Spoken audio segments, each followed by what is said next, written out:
Você deve estar se perguntando por que que a gente começou com o silêncio. É porque eu vi um vídeo aqui agora e ele está tão interessante que eu não sei se eu vou começar o programa.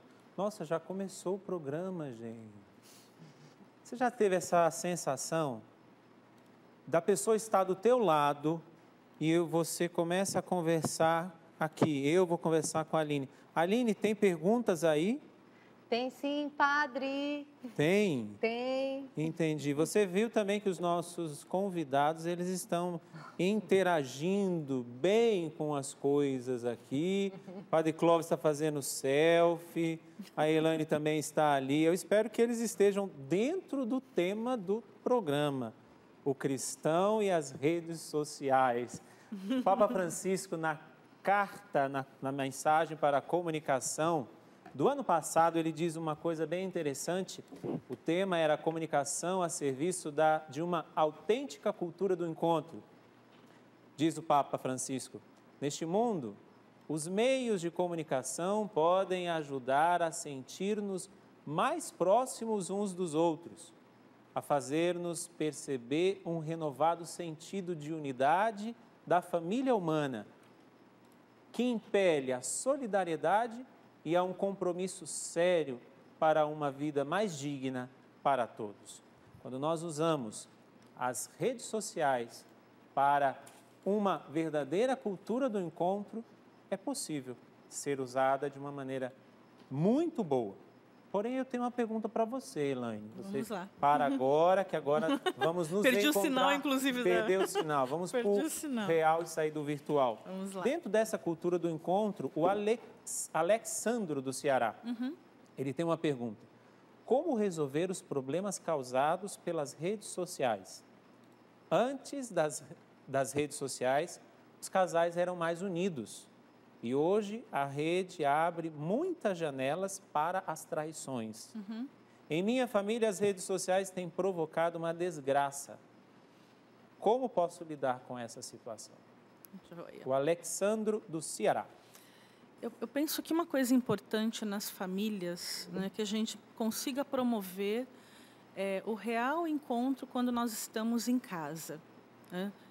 Existe até uma figura que rola nas próprias redes sociais, né? A família de 20 anos atrás, onde todo mundo sentava no sofá ou à mesa e conversava, e hoje todo mundo assim. Nós perdemos talvez essa capacidade até de encarar os problemas frente a frente. É muito comum você receber no consultório assim, tive um desentendimento com a minha namorada, com o meu marido. Por onde? Pelo WhatsApp. Né? Ou pelo Messenger, ou por qualquer outra ferramenta.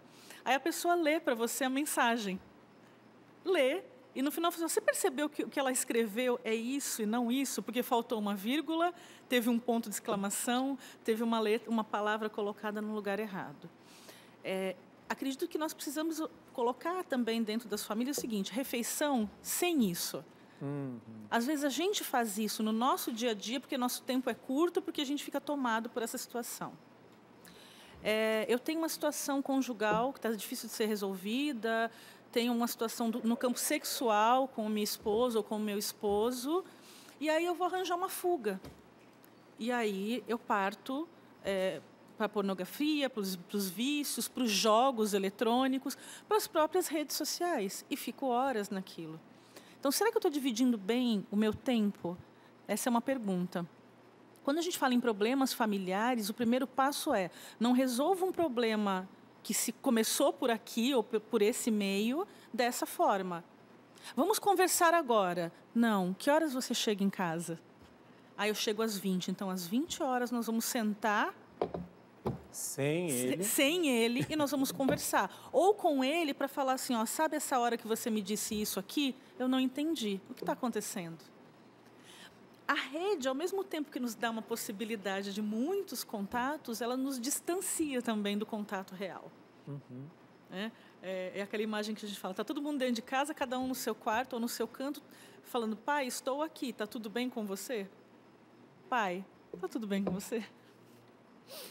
Olhando no olho. Então a gente perde até a capacidade de identificar, por exemplo, se a afeição do Gustavo, por exemplo, nesse momento, é de atenção, cansaço, raiva, tristeza. Quando eu escrevo aqui, eu não sei, a gente estava brincando no intervalo, né? Que às vezes você recebe 25 mensagens do WhatsApp e você não tem tempo para responder. E às vezes você responde, ok. Aí a pessoa pergunta, está chateado comigo? Fiz alguma coisa? Não, eu só estou sem tempo. Só que você não consegue escrever, eu estou sem tempo. Qual é a melhor opção? Talvez seja nem mexer. Eu deixo lá ele paradinho, travo o recebimento de mensagem. Mas indo bem ao núcleo aí da tua pergunta, eu diria, comece a encarar cara a cara. Na contrapartida do que eu tenho ouvido, padre, não tem diálogo em casa, então a gente precisa criar momentos de diálogo. É desenvolver algo que a gente chama na psicologia de habilidade social, que a gente está perdendo, que é a habilidade social do diálogo. Pedir algo, se comunicar algo. Parece até tão infantil, né? Mas nós estamos perdendo essas habilidades. Porque, por exemplo, o Gustavo falou, pedimos comida pelo celular, fazemos compra pelo celular. Para uma pessoa que é extremamente tímida, introvertida, fechada, é um prato cheio, porque ela não vai nem conseguir chegar num local público para, por exemplo, fazer sua compra. Queria até comentar um pouquinho, perdão. Por favor. Não é mais prático? Quantas vezes você liga na pizzaria, demora demora. para ser Não, atendido, prático. demora para explicar onde você mora, como faz para chegar. Eu acho que isso não pode ser o único meio, porque a gente perde a grande chance de sair de casa, de ver o mundo, de olhar as pessoas. E nós corremos o risco de entrar numa concha, numa conchinha. Claro que eu não tiro a questão da praticidade, eu faço muito, eu vou comprar livro. O meu primeiro lugar é procurar o preço mais barato na internet. Claro, na internet. Ótimo. Mas é bom você ir na livraria, pegar o livro, manusear, ainda gosto. Gosto mais do livro, do papel, né? Mais do que o tablet, por exemplo, que eu já aboli o tablet da minha vida, não consigo. Mas você é caipira tecnológica, não consigo. Mas voltando, precisamos nos encontrar.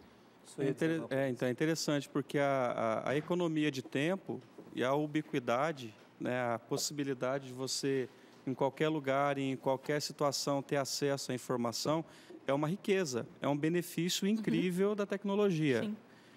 Economiza tempo. Não é? A gente costuma dizer assim, a tecnologia me ajuda a economizar tempo e até dinheiro. E eu vou fazer o que com o tempo que me sobra? Eu acho que é uma segunda pergunta que cabe para a gente. Eu aproveito para pedir a pizza aqui no celular antes de chegar em casa. Chegando em casa, daqui a pouquinho a pizza chega.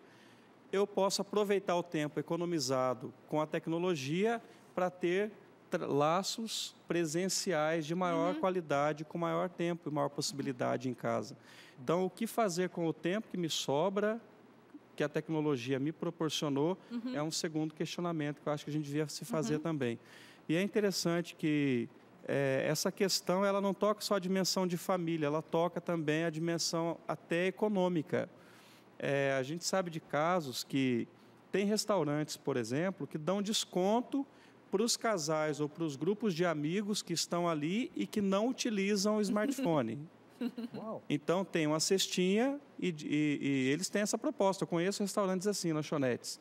Se você aceitar o desafio de não estar com o smartphone para vocês se encontrarem aqui, eu dou 5% de desconto no final do lanche de vocês. É uma boa proposta. E por que chegou nisso? Porque perceberam que estava sendo prejudicial economicamente também as pessoas sentarem, porque o tempo de escolher o prato no restaurante triplicou com os smartphones.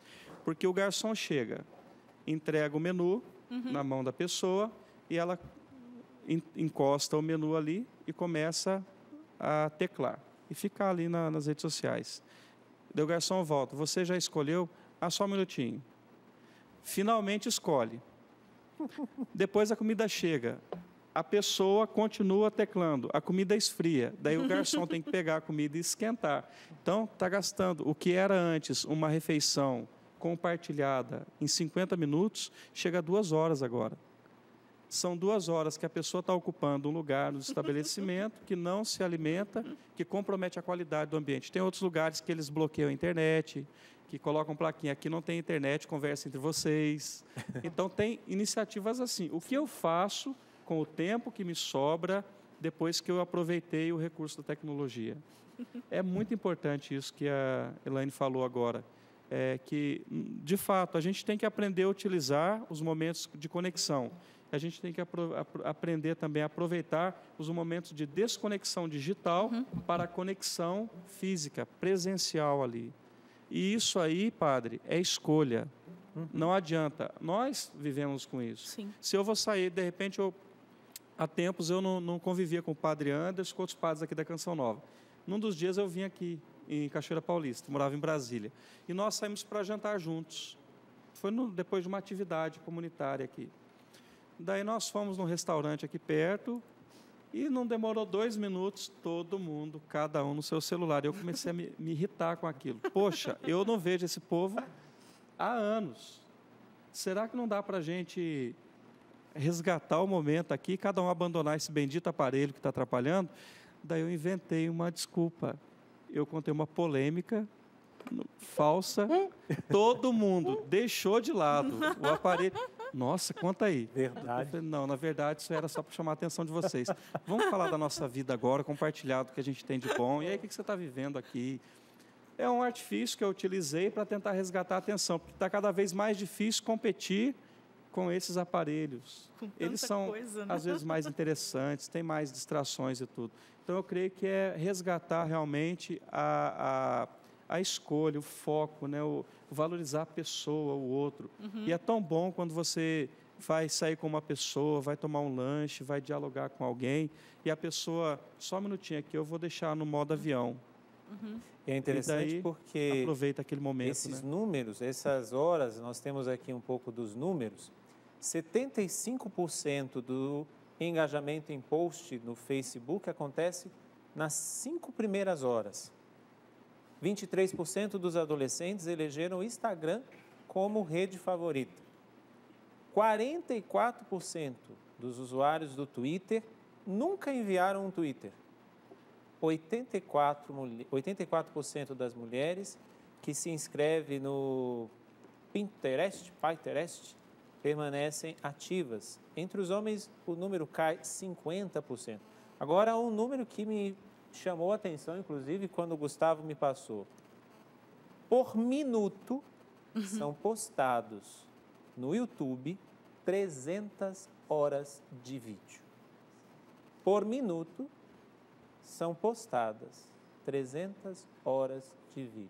Por isso, como o senhor bem disse, Padre Clóvis, a pergunta é, ok, me facilitou a vida, mas agora o que eu faço com este tempo que me sobra? Aline, o que você está fazendo? Estou vendo aqui o pessoal das mídias sociais mandando muitas perguntas. Muitas perguntas. Sobre mídias sociais. Eu começo por 2 moças que fizeram perguntas similares, a Dai Martins, de Minas Gerais, e a Daiane Alves. Elas perguntam como devemos nos posicionar na internet frente aos ataques contra os católicos que ocorrem nas redes sociais, seja por pessoas de outras religiões, seja por ataques à postura da igreja. Que tipo de resposta se dar sem gerar mais brigas? Gustavo, o que você, como um missionário consagrado, católico, convicto da tua fé, como é que você reage a esses ataques? Não reagindo. Não reagindo. Como a gente falou no intervalo, uma hora que eu estava falando dos números como é que fala, padre? Esqueci. Uploads. Não, quando tem muito acesso, nossa, deu Viralizante. os produtos viralizantes. Da mesma proporção que eles ganham acesso, o padre Cláudio falou, eles também perdem acesso. Como o padre Anderson trouxe, são 300 horas de vídeo por minuto no YouTube. Teve um estudo feito há 2 anos atrás, não achei outro mais recente, precisaria de 750 anos para assistir tudo que tem no YouTube hoje, parar toda a publicação e começar a assistir. É muito tempo, 750 anos. Hoje não sei em que número está. Mas respondendo a pergunta, é não respondendo. Porque se é algo que a pessoa ou agiu de má fé, ou errou, vocês são padres, pode acontecer de fazer uma colocação errada numa homilia. O papel de vocês é fazer vou me corrigir, peço desculpas, é o que muitas emissoras fazem com qualquer tipo de programa. Agora, se é ataques, eu quero só criar alarme, eu vou inflamar isso aqui, é perca de tempo. Por 2 motivos. Primeiro, que vai só inflamar cada vez mais. E segundo, porque vai passar. Agora, uma informação, um acontecimento interessante, teve uma época que surgiu algo da Canção Nova no YouTube e queriam tirar. Eu fui o primeiro a defender, não deixa. Porque primeiro que para tirar, demora um tempo. E durante esse tempo de negociação com o YouTube, tira, não tira, o conteúdo ele perdeu acesso. Então, se eu tirar algo e eu tirar por qualquer motivo, que seja de direitos autorais, eu vou criar um alarme daquilo e aquilo vai aparecer de novo. Porque eu gosto de usar esse exemplo, quando eu empinava pipa, quando eu tinha 8 anos de idade, uma vez eu cheguei chorando para meu pai, falando que meu pipa tinha sido cortado. Ele falou que pipa no alto não tem dono. Conteúdo na internet é igualzinho. Você publica um vídeo no YouTube agora, se ele for algo viralizante, ele pegou e está errado, você tirou, vai aparecer outro daquele. Né? Você posta um conteúdo ou tem alguém falando mal, não adianta, vai inflamar. E algo legal que acontece também em algumas redes é a própria defesa do povo. Então, às vezes, exemplo, estão falando mal do Gustavo. Aí vão e postam no Facebook do Gustavo lá, que estão falando mal porque o Gustavo é isso e aquilo. Os próprios amigos do Gustavo que veem aquela publicação começam a defender. Eu não necessariamente preciso me manifestar. Então, se é a igreja ou se estou falando mal da Canção Nova ou de uma paróquia ou outra, deixa com que o povo defenda. Não tem por que eu ficar dando minha cara a tapa nesse sentido, entendeu? É muito importante não entrar no jogo, realmente. É uma posição adequada a essa, é uma orientação importante que a gente deve dar mesmo. E outra coisa associada a isso, a gente tem que aprender a escutar o que se diz na internet. Intuir a intenção das pessoas ali. O Diretório de Comunicação da Igreja no Brasil, documento 99 da CNBB, que nós trabalhamos no capítulo 7 sobre Igreja em Mídias Digitais, ele vai trabalhar um pouquinho. Eu queria ler só um artigo aqui que é interessante, que vai falar sobre um pouco da nossa postura no ambiente digital. Número 187 vai dizer assim: em meio à exponencial quantidade de informações espalhadas pelas redes digitais e nas relações sociais que nelas se constituem, é importante que a presença cristã se caracterize, primeiramente, como escuta atenta, sensível e crítica das eternas questões do homem, que testemunham o seu desejo de transcendência e o anseio por formas de vida autêntica, digna de ser vivida, cujas aspirações se manifestam no coração humano. Escuta atêntica e crítica também, nesse sentido, aprender a ouvir o que está sendo dito ali. Se for uma polêmica apenas, se está polemizando, se está querendo arrumar briga, se está querendo enervar o outro lado, não perder tempo com isso. Eu quero lembrar um fato interessante aqui. Vocês lembram que em 2005, se eu não me engano, salvo o engano da minha memória, o Papa Bento XVI entrou no Twitter, vocês lembram? Sim. Ele aceitou o desafio de ter uma conta no Twitter. Foi 2009. 2009, não foi? Eu ia confundir com 2010. 2009, ele aceitou esse desafio. Em pouco tempo, ele tinha mais de um milhão de seguidores lá no Twitter. Passou um tempinho, começaram a chegar bombardeios na conta Pontifex, que é a conta oficial do Papa. E teve uma reunião da Comissão de Comunicação do Vaticano, dialogando e conversaram com o Papa também, se tira ou não tira a conta dele. Daí a orientação que o Papa Bento XVI deu e também que foi amadurecida ali no Pontifício Conselho para as Comunicações Sociais, é que vamos manter a conta. A gente tem que aprender a ouvir aquilo que é favorável e aquilo que é crítica. E aproveitar esse canal de comunicação que foi aberto, porque é uma via de mão dupla, não é como uma TV no caso. Nós temos a TV e estamos falando com você em casa. Você pode interagir hoje. Antigamente era por telefone, por carta, me lembro muito bem. Eu lia muitas cartas dos ouvintes aqui na Canção Nova, quando era seminarista, para dar uma bênção, mandar um cartãozinho. A gente tinha essa realidade. E agora com as mídias digitais, em tempo real, dá para interagir. O Twitter se tornou esse canal direto de comunicação do católico, do ateu, da pessoa que não tem uma vivência de fé, com o Papa que abriu aquela via de mão dupla ali. Interessante. Não, vamos manter e começar a analisar o que chega de crítica, de sugestão. Eles verificaram que menos de 5% das interações eram críticas destrutivas. A maior parte ou era elogio, compartilhamento, ou então desejo de esclarecer as dúvidas de pessoas autênticas. Olha que interessante. Então, é esse aprender a escutar, realmente, quem está na rede, né? Até porque se eu estou num local público e alguém tem que falar alguma coisa comigo, eu não posso ser hipócrita ao ponto de fechar meus ouvidos e falar, não, só eu falo. É muito complicado. Isso é muito interessante. Tem uma pergunta aqui que eu quero fazer a você, Ok. Elaine. A Gleice. Tenho 28 anos e conheci meu esposo pelo site de relacionamento Namoro Cristão. Namoramos 2 anos e 4 meses virtualmente, apenas nos falando por câmeras e sempre rezando o terço para nos fortalecer. Noivamos na Canção Nova em junho de 2012 e nos casamos em maio de 2014. Este é um resumo da nossa história. A pergunta é: como falar para os nossos filhos sobre relacionamento virtual? Ela, que teve esse relacionamento virtual, pergunta como ela vai falar para os filhos. Vivendo isso, mas como lidar com isso com os nossos entes mais próximos? Ok.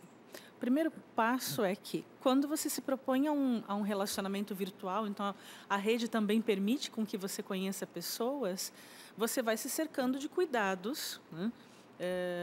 Para não expor tudo de uma vez, então também é um passo a passo, é um conhecer se aquelas informações são reais, ela teve um contato com câmera, com filmagem, com tudo mais. Então, primeiro ponto, como contar aos meus filhos? Contando a sua história. Essa é a forma como nos conhecemos. Então, não há por que temer o meio. Talvez a gente fale, nossa, mas será que é escandaloso demais, né? Dizer aos outros que a gente se conheceu? Porque, claro, existe, eu diria até um preconceito ou uma ideia pré-concebida de que esse tipo de relacionamento não dá certo. Ele não dá certo se nós não tomarmos os cuidados necessários. Você fez algo que a gente chama de caminho, né? Você fez uma caminhada com o seu com o teu marido, com o teu marido, eu falo atual namorado, com o teu marido, que culminou no noivado e culminou num namoro, num casamento, e aí a coisa caminha bem hoje em dia. Como tratar com a família? Eu acho assim, é um meio possível? O que a gente tem que cuidar, assim como é um meio muito positivo, existem muitas pessoas mal intencionadas. Então, existem todos os cuidados nesse espaço cibernético que você precisa tomar. Eu conheço pessoas que passaram por situações dificílimas conhecendo pessoas pela internet. Mas eu conheci na igreja. Bem, né? A gente pode ter boas pessoas e pessoas não tão boas assim, que se valem do meio, né? Que se valem, por exemplo, da sua história. Então, às vezes, você está lá, carente, desamparada, sozinha, e aí, de repente, você tem uma condição financeira legal. Olha que cenário bacana para um sociopata se aproveitar de você. Aquela mulher ou aquele homem, porque também não é só com mulher que acontece, né? Existe uma história de um profissional da área da saúde que ele se encantou por uma pessoa que não existia. Né? E a pessoa colocava fotos, aí ela falava, não, eu não posso me mostrar, porque...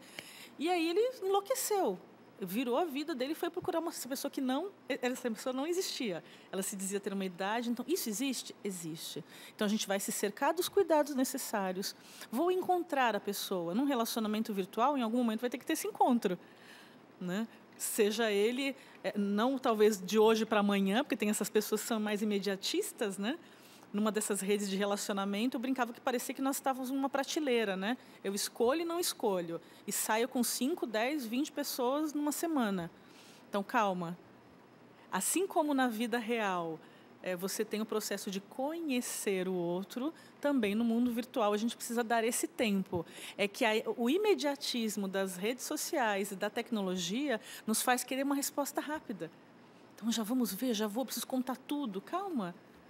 Você não conta tudo da sua vida para alguém. Conheci o padre hoje, ele não vai ficar sabendo da minha vida toda em 2 horas de café e conversa. E vai tempo, e tem coisas que a gente fala, é mesmo? Nossa, eu não sabia. E isso leva tempo. Né? Nós vivemos essa situação. E outra coisa também, até aproveitando o link, disso de ser reconhecido, a rede social traz isso. Aquelas curtidinhas todas que fazem com que a gente precise ser aceito. E aí tem gente que entra em altas crises porque bota uma coisa lá, né, publica, e não tem as curtidas. Está numa rede de relacionamento e não tem ninguém compatível com ela. Não é o único meio. Né? Então, acho que são algumas coisas que você que nos enviou, Gleice, a pergunta, pode seguir. Não tenha vergonha de contar para os seus filhos, conte e os oriente. Eu acho que é uma realidade que a gente vai viver mais, né, a cada dia. Ou vai ser um modismo que vai passar, que as pessoas vão descobrir que não é tão bom assim. E até porque é bonito o testemunho dela. Eles fizeram um caminho de 2 anos pela internet.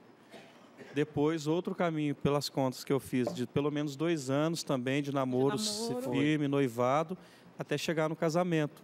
Então, o testemunho deles é bonito para iluminar a vida dos filhos. Claro. Né? Eles ficaram 2 anos e 4 meses virtualmente, apenas falando por câmeras. Um tempão. Depois noivaram em 2012, aí aquela não diz se ainda foi pela internet, mas em maio de 2014 eles casaram. Muito bonito testemunho. Padre, posso Claro. completar 2 coisas? Sim. Uma das estratégias da Canção Nova foi levar o namoro cristão para dentro do Facebook, né? Hoje o namoro cristão tem mais de 316 mil fãs. Que beleza. Não é uma rede social de relacionamento, e sim de compartilhamento de um namoro cristão. Mas é legal porque existem um exemplo aí, mas no próprio evento que acontece todo ano aqui na Canção Nova, existem casais que vêm aqui e são frutos de um relacionamento que brotaram dentro do namoro cristão. E também tem aqueles relacionamentos que eu estava me relacionando com fulano de tal e a pessoa não era de boa índole e infelizmente não deu certo. O que a Elaine trouxe, que é normal isso acontecer, não é o correto. É só mais uma informação. A Elaine, ela trouxe o exemplo de uma rede social, não vamos falar o nome porque para não fazer propaganda, Exato. mas de que eu curto ou não a foto da pessoa.